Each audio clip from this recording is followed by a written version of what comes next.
Hello, this is Virgil, Labrador, Editor-in-Chief of Satellite Markets and Research, and we're here at the World Satellite Business Week conference in Paris, France, organized by Novaspace.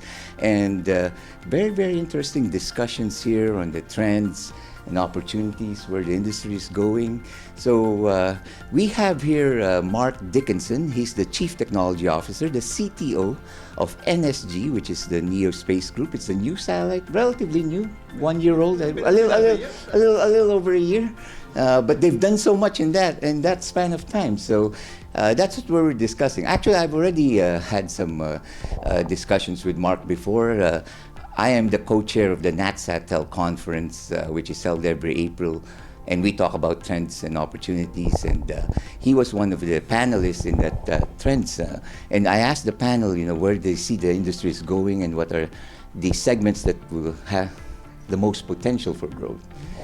So I'll let Mark, answer that again, because that was a few months ago. Things change very quickly in this industry.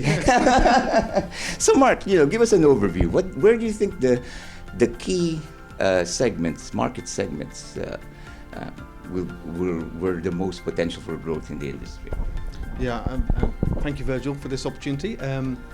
So I think we all see a very dynamic environment at the moment, especially from a technology side. We see a lot of discussion around NTN, 5G NTN, non-terrestrial networks, and the advent of a direct-to-device. Everyone's hoping that we're going to be running around the world with their smartphones seamlessly connecting to satellites. So there's a lot of activity in that area. We're seeing constellations like Starlink continue to develop and deploy, but now we're seeing Kuiper coming along, and they've deployed many hundred spacecraft already. We're seeing technology developing in the Earth observation side, from improving of sensors, but really very much in the downstream side, looking at how you aggregate data, how you derive actionable intelligence and products from that data, how AI fits into that type of capability. So it remains a very exciting industry, lots of opportunity, lots of companies here in Paris. This is I forget how many times I've been to Paris now, but right. There's always a hot topic each year. Right. It's great to be back and talking with our peers about that technology. So your company was founded last year, May, to be exact. So approximately a year and 4 months. But you've done so much. So give us an overview. How are you, leveraging these key market segments that you just mentioned? How did you progress? And it's quite a story. A year and a half, or less than a year and a half. It's a whirlwind pace. Let's call it like that. A lot is happening. We've been through a process of actually performing a number of acquisitions across some of our verticals. In the Earth observation side, where we have a group called NSG Geospatial Services, a very well-established entity within the kingdom, providing Earth observation products and services to a number of end users in the kingdom. We've been through the process of purchasing a company called Up42, based in Germany, and what they're providing is almost a unique marketplace environment, where they're essentially bridging between the data providers who have the instruments in space with the end users who want products and services, and getting from data to a product is not easy. So the customer may want to be able to look at this particular area with this particular capability at a certain time of a certain date and a certain time, and then they want insights on top of that, what that data really means. Right. And Up42 and the capabilities within NSG Geospatial Services is really providing that service, that managed service type of wrapper around the raw data that comes. Right. So that's a super interesting activity that we've been undertaking in the last couple of months. And you also just acquired another company, right? Yeah. One of the IFC. That's right. In-flight connectivity. So the in-flight connectivity business is a key SATCOM vertical for us. So we recently acquired a company called Display Interactive, who have a very comprehensive suite of in-flight connectivity services, from the systems on the aircraft to network aggregation. It's a key element in providing us in an IFC service. Sometimes it's not just about the pipe to the aircraft. Right. Sometimes it's about how that pipe is used, how the passengers are interacted with, how the airlines want to be able to interact with their customers. So sometimes it's not just about the pipe, and Display Interactive provide the set of the tools and technology to allow that to happen, and we see great traction with the airlines that they see that capability as being very important. Yeah, you've signed up quite a few, right? Yeah, Thai yeah. Airways, We've got a lot in the pipeline. yeah, Yeah, yeah, it's an interesting time. Yes.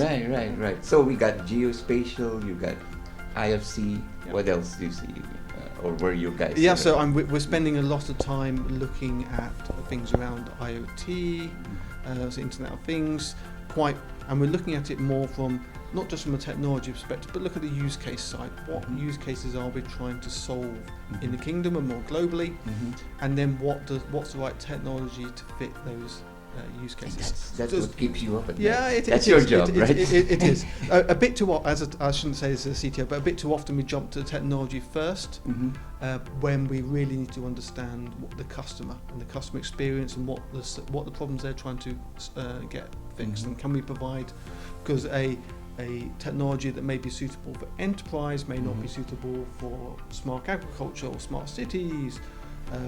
A customer like a Ministry of Defence will have a different requirement set again. So developing the technology that matches the right verticals is important. That's a very good way of approaching the business. Be customer oriented as opposed to build it and they will come kind of mentality. People love satellites in the space segment, and I love satellites in the space segment because that's where I came from. But the business side, to generate returns and investment, and it requires the right products and services first. Right. And it's so you see some of the advents of thinking about what the user has, what terminal do they have in their hand, what solutions do they get. Answering those questions first should be then driving what technology you then develop. Right. Now, okay, so you acquired a bunch of companies, you built your infrastructure, I'm sure you've done a lot of planning and research.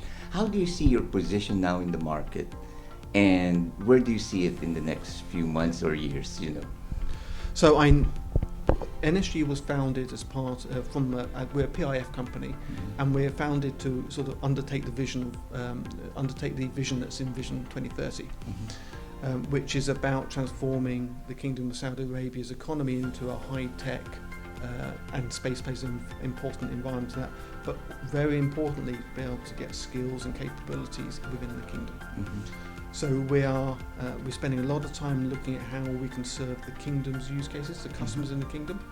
But aside from that, looking when we deliver those, not just about buying a service from someone around the world, and it's about how we can leverage that capability for in the long term to make Saudi Arabia first sustainable itself in terms of capabilities, but then also to play on the international scene, to be a provider of services outside the kingdom. Right. So I think this is a crawl, walk, run approach. Right. We're still a startup, as you say. We've been going maybe well established, but we're still in 50 months. Your own satellite, right? Right now you're using the Kingdom of Saudi Arabia satellite. Yeah. So yes, you're planning to build your own, right? Yeah. So at the moment, the Kingdom has a satellite called SGS-1. Which we're going to serve both the kingdom's need and also commercialise to make use for there's aviation and other verticals as well. Right. And that's very much sort of an own and operate and downstream side. We would also look to add capability into that own and operate capability.